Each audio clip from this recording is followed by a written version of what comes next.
नमस्कार, आप देख रहे हैं देश की बात। मैं हूं नगमा। दिल्ली के कई अस्पतालों में ऑक्सीजन की कमी हो गई है। ऑक्सीजन की बड़ी कमी अलग अलग जगहों पर देखी जा रही है, लेकिन राजधानी दिल्ली में भी कई अस्पतालों में ऑक्सीजन की कमी है और कई अस्पतालों में सिर्फ कुछ घंटों की ऑक्सीजन बची है। अस्पतालों में 6 से 12 घंटे की ऑक्सीजन बची है। ये दिल्ली का हाल है। अस्पताल कह रहे हैं कि ऑक्सीजन सप्लाई पर असर पड़ा है। ऑक्सीजन की डिमांड काफी ज्यादा है और जब ऑक्सीजन की डिमांड ज्यादा है लेकिन ऐसे में सप्लाई वहीं की वहीं है तो ऑक्सीजन का भारी संकट खड़ा हो गया है। दिल्ली के भी कई अस्पतालों का ये हाल है। और इसके अलावा अहमदनगर के 12 प्रमुख अस्पतालों में सिर्फ 2 घंटों की ऑक्सीजन बची हुई है। अस्पतालों ने नए पेशेंट को भर्ती करना बंद कर दिया है और जो अस्पतालों में मरीज हैं, इन अस्पतालों में, इन 12 अस्पतालों में करीब 700 मरीज हैं। उनके भविष्य को लेकर बड़े सवाल इस समय संकट की घड़ी है उनके परिवारजनों के साथ सामने में, क्योंकि ऑक्सीजन नहीं है अस्पताल में और पेशेंट अस्पताल में एडमिट है। एक अस्पताल ने तो अपने मरीजों को अस्पताल से निकालना शुरू कर दिया है। हमारे साथ सोहित मिश्रा जुड़ रहे हैं, हमारे सहयोगी। अहमदनगर का तो बुरा हाल है, दिल्ली में भी सोहित, कई अस्पतालों में ये समस्या है कि सिर्फ कुछ घंटों की ऑक्सीजन बची हुई है। अहमदनगर के 12 बड़े अस्पतालों में ये त्राही त्राही मची है, परिवारजनों के सामने संकट है। किस तरह के कदम उठाए जा रहे हैं, क्या स्थिति है वहां पर?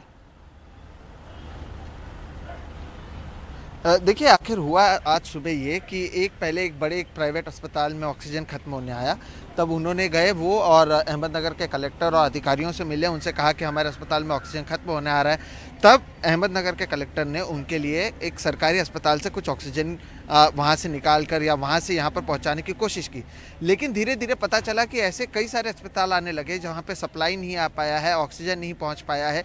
अब अगर इन सभी अस्पतालों को जो सरकारी अस्पताल है वहाँ से ऑक्सीजन दी जाएगी तो सरकारी अस्पताल में जो मरीज हैं उन पर दिक्कत आ जाएगी, तो उन तक ऑक्सीजन नहीं दिया गया। और जब इन प्राइवेट हॉस्पिटल्स के पास ऑक्सीजन की कमी होने लगी तब उन्होंने जो लोग एडमिट हैं उन सभी के परिवार वालों को बुलाया और उनसे कहा कि देखिए, ऑक्सीजन की भारी कमी हो रही है, आज शाम तक ये ऑक्सीजन खत्म होने वाला है और आप अपने लोगों को अपने कहीं और ले जाने की कोशिश कीजिए। कुछ लोग तो यहाँ से 120 किलोमीटर पुणे जाने की भी बात करें क्योंकि आसपास के सभी अस्पतालों में यही हाल है। ये सुबह की घटना थी। अब जो जानकारी मिल पाई है, ऐसे कुल 12 बड़े अस्पताल बताए जा रहे हैं जिन पर 2-3 घंटे का ही वहाँ पर अस्पताल में ऑक्सीजन मौजूद है। कलेक्टर की अगर बात करें, कलेक्टर लगातार मीटिंग कर रहे हैं, कोशिश कर रहे हैं, कहीं से ऑक्सीजन लाने की कोशिश उनकी ओर से की जा रही है। लेकिन इस बीच जो परिवार वाले हैं, आप सोचिए कि किसी के परिवार के लोग वेंटिलेटर पर हैं, कोई ऑक्सीजन बेड पर हैं, और अगर आपको पुणे में भी बेड मिलता है तो अगर कोई आदमी ऑक्सीजन बेड पर है जिसकी हालत सोचिए कि गंभीर है, तो यहाँ से 120 किलोमीटर दूर जाना, ये एक बहुत बड़ी दिक्कत सामने आ रही है। बीच में महाराष्ट्र के मुख्यमंत्री उद्धव ठाकरे ने प्रधानमंत्री नरेंद्र मोदी को भी पत्र लिखा था। उसमें कहा था कि हम दूसरे राज्य से तो ऑक्सीजन लाने की कोशिश कर रहे हैं, सेना की भी मदद चाहते थे कि अगर हवाई यात्रा के जरिए अगर ऑक्सीजन महाराष्ट्र में लाया जा सके, उसकी भी कोशिश लगातार की जा रही थी। लेकिन उसे लेकर क्या हुआ, इसके बारे में कुछ नहीं कहा गया है। 2 हफ्ते पहले भी इसी तरह से इसी अहमदनगर के एक अस्पताल में ऑक्सीजन की कमी हुई थी, जिसकी वजह से कुछ लोगों की मृत्यु भी हुई थी जो अस्पताल में एडमिट थे। 2 हफ्ते बाद वापस वही हालात यहाँ पर हैं। डॉक्टर भी लगातार प्रशासन से मांग कर रहे हैं कि ऑक्सीजन के लिए कोई कदम उठाया जाए। अस्पताल की ओर से मांग की जा रही है और उनके हाथ में तो वो बेबस हैं कि अगर ऑक्सीजन खत्म होगा तो क्या करेंगे। प्रशासन भी लगातार कोशिश कर रही है। मैं आपको बता दूं कि पिछले हफ्ते हुआ क्या था। पिछले हफ्ते एक ट्रक ऑक्सीजन की वो पुणे की तरफ जा रही थी, तो अहमदनगर के अधिकारी वो खुद गए और उस ट्रक को अहमदनगर की तरफ ले आए, कहा कि हमें इसकी ज़्यादा ज़रूरत है। तो हर कोई अपनी वहाँ पर ऑक्सीजन बढ़ाने की कोशिश कर रहा है, लेकिन फिलहाल जो हालात हैं काफ़ी गंभीर हैं, खासतौर पर उन लोगों के लिए जो वेंटिलेटर पर हैं या ऑक्सीजन बेड की जिनको ज़रूरत है, और उन लोगों के लिए भी जिनको अस्पतालों में फ़िलहाल एडमिशन नहीं दिया जा रहा क्योंकि वहाँ पर ऑक्सीजन की कमी है। तो सोहित, ऐसे में ये भी खबर जो है कि लोगों को डिस्चार्ज कर दे रहे हैं क्योंकि सिर्फ 1 घंटे के अस्पताल में ऑक्सीजन बाकी है। परिवारजन परेशान है। जाहिर है कि ऐसे मरीज जो ऑक्सीजन सपोर्ट पे हैं, डिस्चार्ज किया जाएगा उन्हें, तो वो कहाँ जाएंगे? तो किस तरह की बेबसी वहां पर फैली हुई है और इससे निपटने के लिए क्या प्रशासन की तरफ से कुछ कहा गया है? क्योंकि जब ये बड़ी खबर सामने आ रही है कि 12 बड़े अस्पतालों में अब 1 घंटे की ऑक्सीजन बची है, तो ऐसे मरीज कहाँ जाएंगे अस्पताल से निकल के? जी बिल्कुल, ये एक बड़ा सवाल है कि आखिर ये मरीज़ करेंगे क्या। फ़िलहाल कुछ लोग कलेक्टर दफ्तर के बाहर भी प्रदर्शन कर रहे हैं कि कलेक्टर की ओर से जल्द से जल्द कोई कदम उठाया जाए। अब कलेक्टर की ओर से क्या कदम उठाया जाता है ये देखना तो एक बात हो जाएगा। दूसरी एक जो सवाल है जो आप कह रहे हो वो भी बिल्कुल सही है कि जब सभी जगहों पर बेड अवेलेबल नहीं है, कई जगहों पर ऑक्सीजन अवेलेबल नहीं है, रेमडेसिविर की परेशानी है, तो लोग क्या करें। जैसे कि मैंने कहा कि लोग कह रहे हैं कि वो यहाँ से 120 किलोमीटर दूर पुणे जाने की बात कर रहे हैं। तो अगर कोई आदमी वेंटिलेटर सपोर्ट पे है या ऑक्सीजन सपोर्ट पे भी है, वेंटिलेटर पर भले ही ना ऑक्सीजन सपोर्ट पे हो, तो क्या ये संभव है कि वो 120 किलोमीटर तक पुणे तक पहुंचने तक उनके पास उतना ऑक्सीजन बचा हो कि किस तरह से वो ले जाएं। एम्बुलेंस की कमी है, कई सारे ऐसे प्राइवेट गाड़ियां हैं। अहमदनगर में आज जिस तरह से महाराष्ट्र में हुआ कि सुबह 11 बजे तक ही दुकानें खुली रहेंगी, अहमदनगर में ये रविवार को हो गया था। वहाँ पर एक जो दूसरा नियम है वो ये भी है कि प्राइवेट जो गाड़ियाँ हैं उन्हें भी 11 बजे तक ही पेट्रोल दी जाएगी। तो ऐसे कई लोग हैं जो अपने गाड़ियों में पेट्रोल भराने की कोशिश कर रहे हैं ताकि वो अपने मरीजों को कहीं और ले जाए, लेकिन उन्हें अभी पेट्रोल कल सुबह 7 से 11 बजे के बीच मिलेगी। लोग इसलिए भी परेशान हैं। ये भी एक चुनौती है उनके सामने और इसके लिए भी प्रशासन की ओर से कोई कदम उठाया जाना चाहिए या उनको अनुमति दी जानी चाहिए ताकि जितने लोग अगर जा सकते हैं, उनके पास अगर वो साधन है जाने का यहाँ से दूसरे जगहों पर, और केवल पेट्रोल या डीजल की वजह से वो नहीं जा पा रहे, तो कम से कम उनकी परेशानी तो कम हो जाएगी। लेकिन आप सोचिए कि लगभग सभी जगहों पर यही हाल है। पुणे में भी कोई बड़ी पैमाने में ऐसा नहीं है कि वहाँ पर आईसीयू बेड्स या वेंटिलेटर या ऑक्सीजन बेड्स मौजूद हैं। तो इसे लेकर कलेक्टर या फिर जिला प्रशासन क्या कुछ करता है इस पर नजर बनी होगी। बहरहाल जो पता चला है वो यही है कि वहाँ पर बैठक का दौर जारी है, कहां से ऑक्सीजन जल्दी से जल्दी लाया जा सकता है इसकी कोशिश की जा रही है। और इस बीच अस्पताल इंतजार कर रहे हैं कि कोई कहीं ना कहीं से व्यवस्था की जाए, और जब तक व्यवस्था नहीं होगी, के हाथ में भी कुछ है नहीं क्योंकि ऑक्सीजन सप्लाई है नहीं, तो अस्पताल करेंगे क्या। ऐसे में एक बेबसी फैली हुई है। यहाँ पर सोहित जो खबर बता रहे हैं, पर इस तरह की खबर जो है वो बहुत बाकी शहरों से भी आ रही है। दिल्ली का भी यही हाल है, दिल्ली के कई अस्पतालों में ऑक्सीजन की कमी है। मुंबई का ये हाल है, अस्पतालों में दिल्ली में तो कुछ घंटे की ऑक्सीजन बची है। और इस खबर का हाईकोर्ट में उल्लेख हो रहा है। आशीष भार्गव हमारे साथ जुड़े हैं। आशीष, दिल्ली के अस्पतालों के भी यही हाल है कि चंद घंटों की ऑक्सीजन बची है, तो कोर्ट में भी इसका उल्लेख हुआ है। क्या कहा है कोर्ट ने, केंद्र से क्या कहा गया है, किस तरह की इस समस्या, इस संकट को लेकर क्या केंद्र करेगा, ऐसा कुछ डायरेक्शंस दिया है कोर्ट ने भी क्या? ये देखिए, अभी आदेश जारी है हाईकोर्ट का, लेकिन बहुत बड़ी बात है कि बार बार दिल्ली हाईकोर्ट केंद्र सरकार को चिता रहा है कि असाधारण परिस्थितियां हैं, असाधारण कदम उठाने पड़ेंगे। जनता की, लोगों की जान बचाना इकोनॉमिक, आर्थिक, इससे कहीं ज्यादा ऊपर बड़ी बात है। दिल्ली सरकार बार बार कह रही है ऑक्सीजन की कमी है, लेकिन केंद्र सरकार कह रही थी कि दिल्ली सरकार के आंकड़े गलत है। लेकिन अब खुद दिल्ली हाईकोर्ट के ही एक जज ने जो बेंच सुनवाई कर रही थी, उनमें जो जज हैं जस्टिस रेखा पल्ली, उनको मैसेज भेजा है। और जस्टिस पल्ली ने कोर्ट पे सुनवाई के दौरान बताया है कि उनको एक साथी जज से एक मैसेज मिला है। एनडीटीवी की खबर का जिक्र है कि किस तरह गंगाराम में आज 7-8 घंटे की सिर्फ ऑक्सीजन बची हुई है। कि वकीलों ने भी बताया कि एनडीटीवी दिखा रहा है कि मैक्स में भी कुछ घंटे की ऑक्सीजन बची है। तो काफी गंभीर है और दिल्ली हाईकोर्ट लगातार केंद्र सरकार को चिता रहा है, कह रहा है कहीं से भी लाइए ऑक्सीजन लाइए।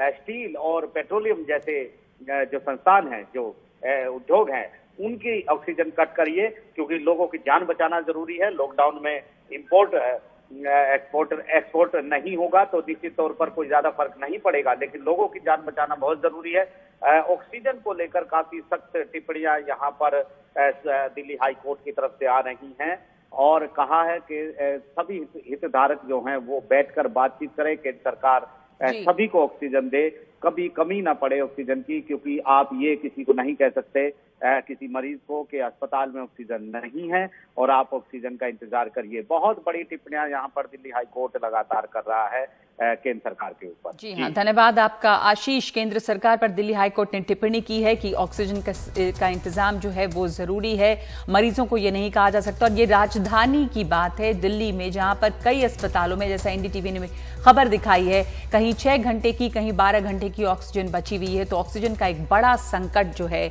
वो यहाँ पर खड़ा हो गया है।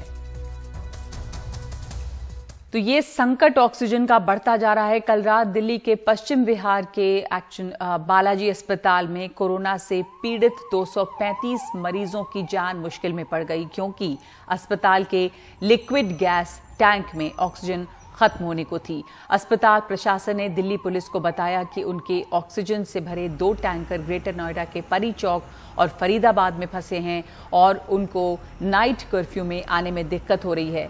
बताया गया कि एक टैंकर में 14,000 लीटर जबकि दूसरे टैंकर में 5,500 लीटर ऑक्सीजन थी। दिल्ली पुलिस ने फौरन दोनों टैंकरों को ग्रीन कॉरिडोर दिया और टैंकर बहुत जल्दी अस्पताल पहुंचे। इस तरह कोरोना से गंभीर रूप से पीड़ित 235 मरीजों की जान बची।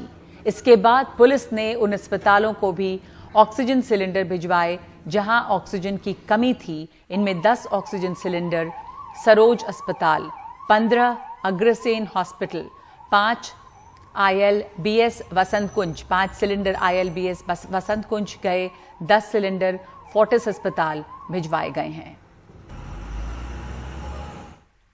जो हालात इस समय हैं और मरीज जिस तरह से संकट में हैं, ज्यादातर मरीजों को ऑक्सीजन की जरूरत है जो अस्पतालों में है। तो मरीज को अगर ऐसे में वक्त पर ऑक्सीजन मिल जाए तो सारे संकट टल जाते हैं, लेकिन प्लांट से मरीज तक ऑक्सीजन पहुंचना बड़ा लंबा और जटिल काम है। मुकेश सिंह सेंगर पहुंचे मुंडका और वहां से आपको बता रहे हैं ऑक्सीजन की पूरी कहानी।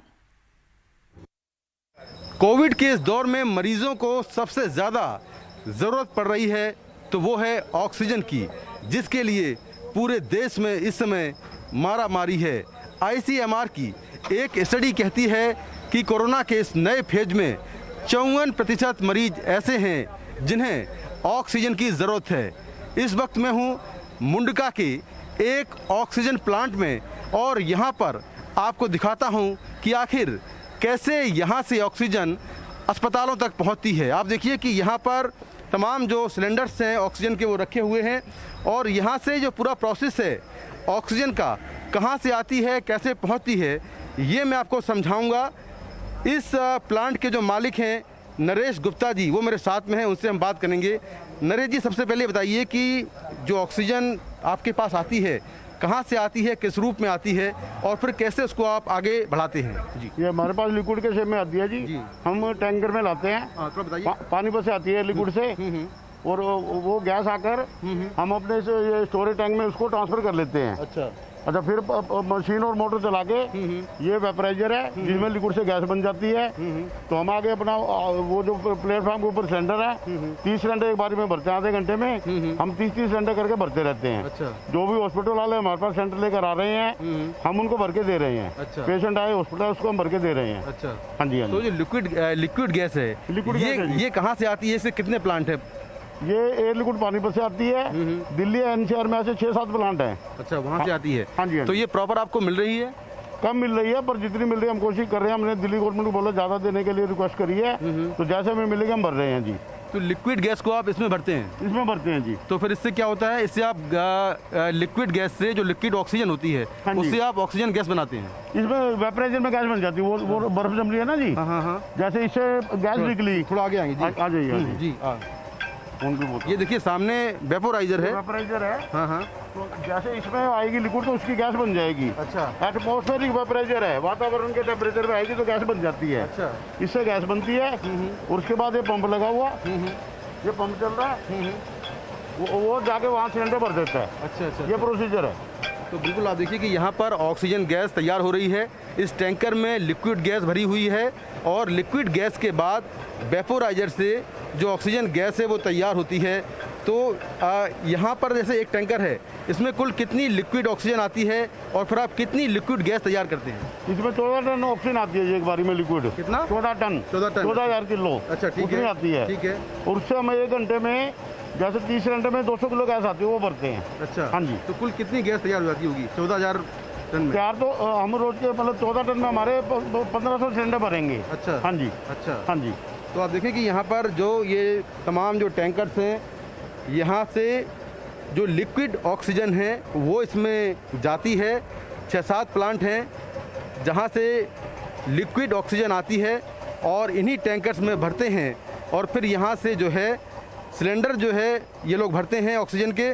तो पहले तो आप इंडस्ट्री को सप्लाई करते होंगे ऑक्सीजन। हाँ जी, पहले अभी क्या इंडस्ट्री को भी सप्लाई कर रहे हैं या केवल अस्पतालों को और मेडिकल की ज़रूरतें पूरी कर रहे हैं?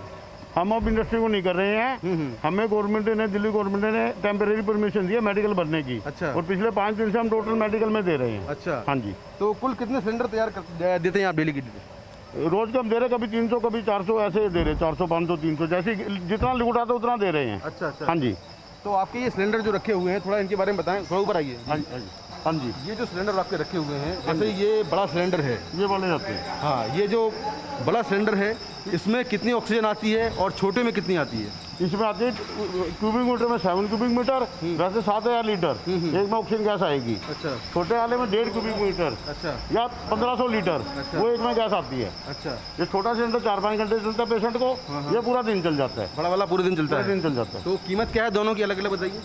गैस की कीमत है जी, बड़े की तो 200 रुपये और छोटे की 40 रुपये। 40 रुपए? हाँ जी। बस यही कीमत है दोनों? हाँ जी। हाँ जी। गैस की। गैस की? हाँ जी। तो अभी क्या डिमांड बहुत ज़्यादा बढ़ रही है जिस तरह से कोरोना के? डिमांड बहुत ज़्यादा, डिमांड 20 गुना बढ़ गई है जी। अच्छा। हाँ जी। 20 गुना डिमांड बढ़ गई? और गैस मतलब पूरी नहीं हो पा रही, आप सप्लाई नहीं कर पा रहे उतनी ज़्यादा? हाँ जी। हाँ जी। क्योंकि बाहर से जो लिक्विड ऑक्सीजन है कमा पा रहा है और डिमांड बहुत ज़्यादा, सिलेंडर भी नहीं है। अच्छा अच्छा। सिलेंडर अवेलेबल नहीं है। अच्छा। उसकी किट अवेलेबल नहीं है। अच्छा। जो किट लगती है सिलेंडर के ऊपर उसकी भी शॉर्टेज है। अच्छा अच्छा। जिससे कि गैस पेशेंट ले सके। अच्छा। मास्क और किट लगती है उसके ऊपर। अच्छा, वो किट नहीं, वो भी किट नहीं? हाँ जी। हाँ जी। सब कुछ की तंगी है, पर हम मैक्सिमम पॉसिबल कर रहे हैं जो हमारे से हो पा रहा है। अच्छा अच्छा। हाँ जी। हाँ जी। तो अभी कितने जो हॉस्पिटल्स को आप सप्लाई कर रहे हैं, क्या जो प्राइवेट लोग आते हैं उनको अलग से भी दे रहे हैं आप गैस? हम प्राइवेट पेशेंट को भी दे रहे हैं जी, जो अपना कोविड सर्टिफिकेट दिखाता है। और बाकी हॉस्पिटल भी है। अब तो जो आ रहा, क्योंकि हमारा रेगुलर कस्टमर पहले नहीं था, जो भी हमारे पास आ रहा हॉस्पिटल हम तो उसको दे रहे हैं। अच्छा। फर्स्ट कम फर्स्ट सर्व, जो आया उसको दे दिया। तो पहले आप देते थे इंडस्ट्री को, अब आप दे रहे हैं कि जो कोविड के पेशेंट्स हैं उनको लिए सप्लाई कर रहे हैं? पेशेंट को और हॉस्पिटलों को। अच्छा। हाँ जी। हाँ जी। तो आप देखिए कि बिल्कुल यहाँ पर किस तरह से जो सिलेंडर्स हैं उनकी जो तैयारी है वो हो रही है, और लगातार ये लोग जो सिलेंडर्स हैं उनको तैयार कर रहे हैं। और यहाँ से जो सिलेंडर हैं ऑक्सीजन के, वो दिल्ली के अलग अलग इलाकों, ख़ास तौर से जो हॉस्पिटल्स हैं वहाँ पर पहुँचते हैं। इसके साथ में जो मरीज कोविड पॉजिटिव हैं, अगर उनके घर वाले भी आते हैं तो उनको देते हैं। ये जो बड़ा सिलेंडर है इसमें जो गैस है वो 200 रुपये की है और ये पूरे दिन चलती है, जबकि जो छोटा सिलेंडर है इसमें जो गैस है वो 40 रुपये की है, जो करीब 5 से 6 घंटे चलती है।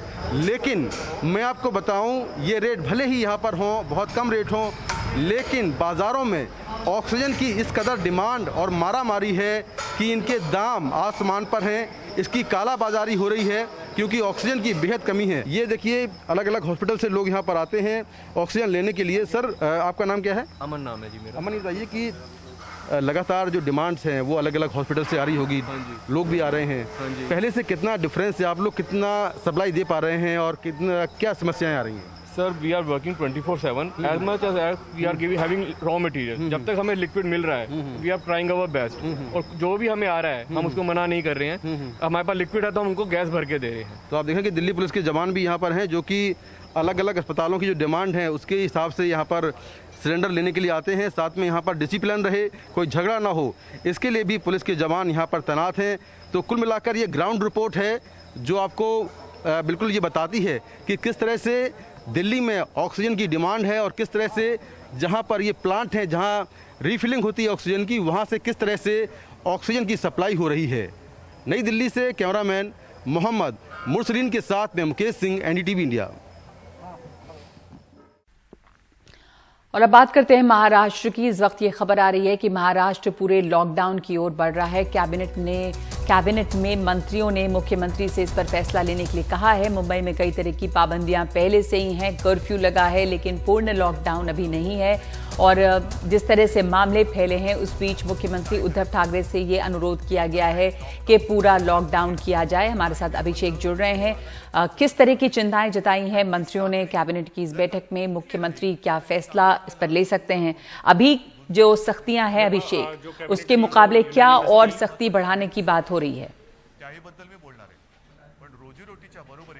जी नगमा, जो पूरी कैबिनेट थी वो एक राय थी, और एक राय से चाहे कांग्रेस हो, चाहे एनसीपी हो, चाहे शिवसेना हो, उन्होंने इस बात के लिए सिफारिश की है कि जो हालात हैं वो काबू से बाहर हैं। मेडिकल ऑक्सीजन की कमी हो रही है बहुत सारी, और इसको रिकॉर्ड पर जो मुंबई के पालक मंत्री हैं असलम शेख उन्होंने कहा है, और इसके चलते कंप्लीट लॉकडाउन ही एक विकल्प बचा हुआ है।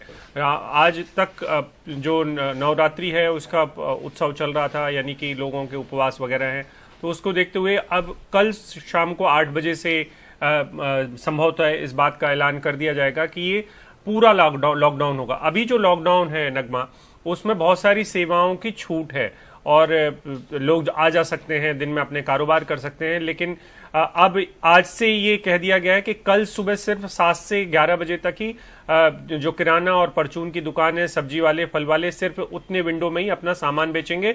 उसके बाद पूरा शहर बंद हो जाएगा, सारे महाराष्ट्र को बंद कर दिया जाएगा।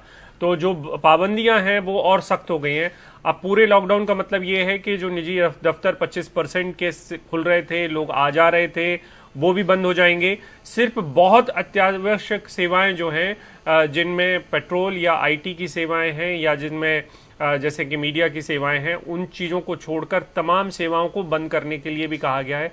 और इसको लेकर बाकायदा जो अनाउंसमेंट है, ऐलान है, वो कल रात हो सकता है। लेकिन जिस तरीके की अर्जेंसी, जिस तरीके का माहौल है राज्य में, उसको लेकर पूरी कैबिनेट ने एक बात कही है कि हमें ये करना ही पड़ेगा, क्योंकि चेन टूट नहीं रही है। 15 दिन का लॉकडाउन किया जा सकता है। तो आज हम 20 अप्रैल है, आज कल अनाउंसमेंट अगर हो रहा है और इसको लेकर लोगों को पहले से तैयार किया जा रहा था, जो एक तरीके की जो स्टिकर सिस्टम मुंबई में शुरू हुआ था नगमा, वो दरअसल इस लॉकडाउन की ही शायद तैयारी थी, जिसको अब लेन बन चुकी है। मुंबई में और बड़े महानगरों में अलग लेन बना दी गई है। अगर आपके पास स्टिकर होगी तो वो उस लेन से आप निकलिए, वरना आपको आने जाने की भी पाबंदियां कर दी जाएंगी। तो ये आज अगर 20 तारीख है तो आप समझ लीजिए 15 तारीख 10 दिन और फिर मई महीने के शुरुआती हफ्ते तक मुंबई बंद हो जाएगा, महाराष्ट्र बंद हो जाएगा, पुणे बंद हो जाएगा।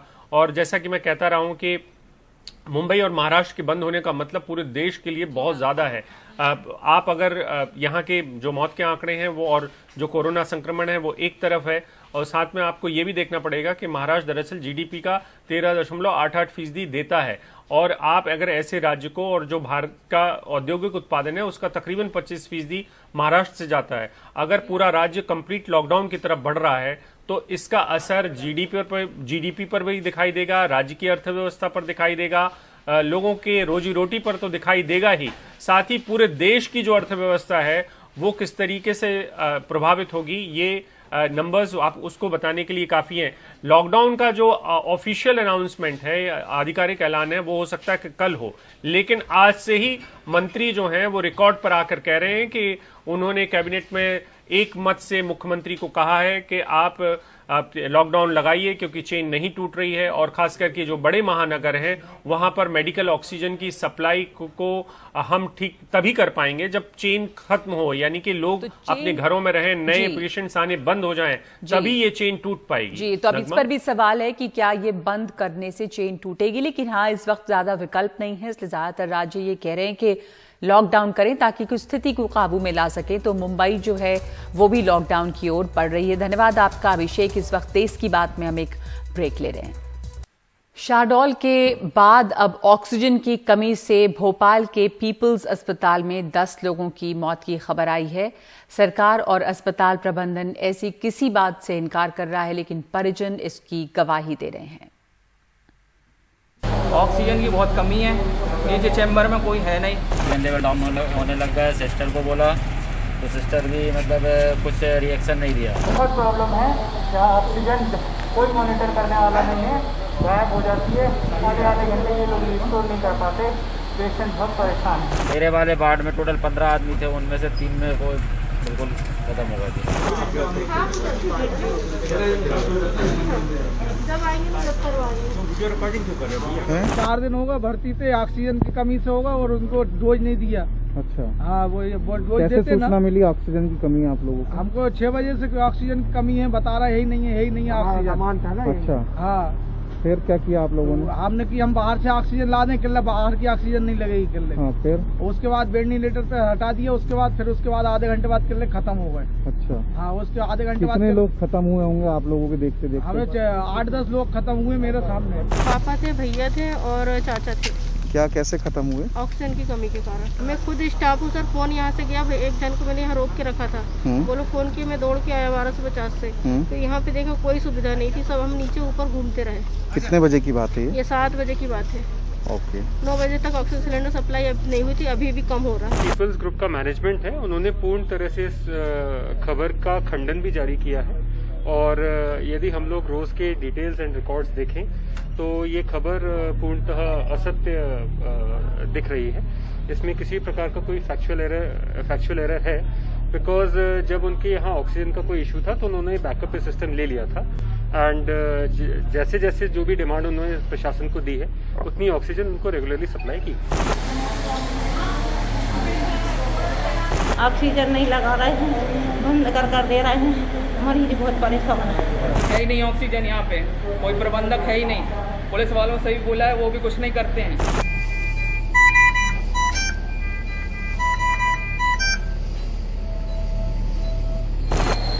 यहाँ सारे पेशेंट जो हैं बहुत ज़्यादा परेशान है ऑक्सीजन को लेकर। ये देखिए ऑक्सीमीटर है, अलार्मिंग सिस्टम रिएक्ट कर रहा है, इसको बंद करके रखे हुए थे।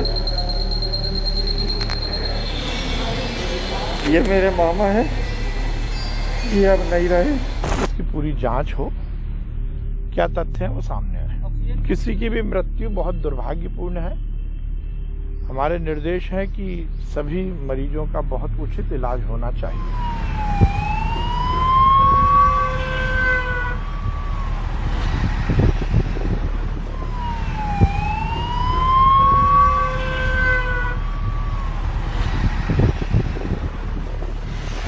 एक चीज हम और करेंगे, ऑक्सीजन मैं जी जान से लगाऊं, सुबह से लेकर रात तक बात करता हूं, कहीं टैंकर रुक जाता है, ये समस्या आ सकती है। कल अब 2-3 राज्यों में दिक्कत आ गई, हमारे टैंकर खड़े रहे, मुझे मुख्यमंत्रियों से बात करनी पड़ी। जितनी उपलब्धता हो सकेगी सेंट्रल उपलब्ध कराने में कोई कसर नहीं छोड़ेंगे, लेकिन उपलब्धता से बड़ा चैलेंज वितरण, डिस्ट्रीब्यूशन ऑक्सीजन का समय पर पहुंचता है। हमारा परम कर्तव्य है कि सांस की डोर किसी की टूट ना पाए।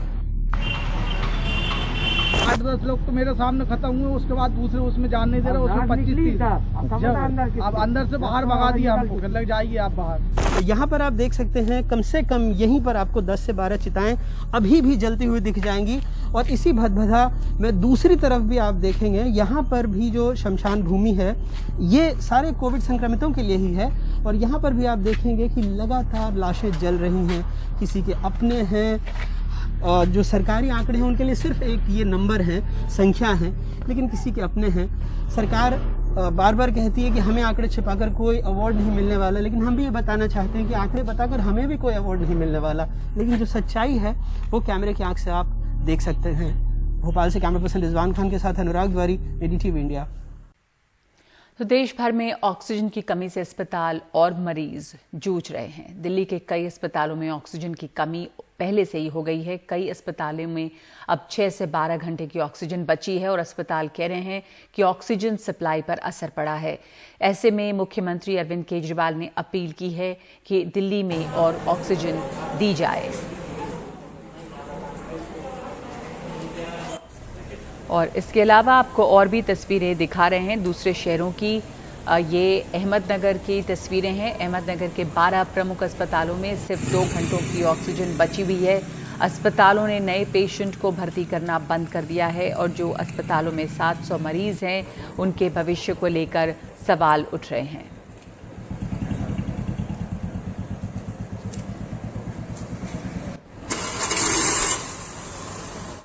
तो कोरोना के बीच इस भयंकर संकट से जूझ रहे हैं देश के बड़े शहर, जहां पर ऑक्सीजन की कमी बनी हुई है और उसके लिए अब कदम उठाए जा रहे हैं। उम्मीद है कि जल्द ये संकट कम से कम दूर हो और मरीजों को इलाज मिल सके। देश की बात में अभी इतना ही।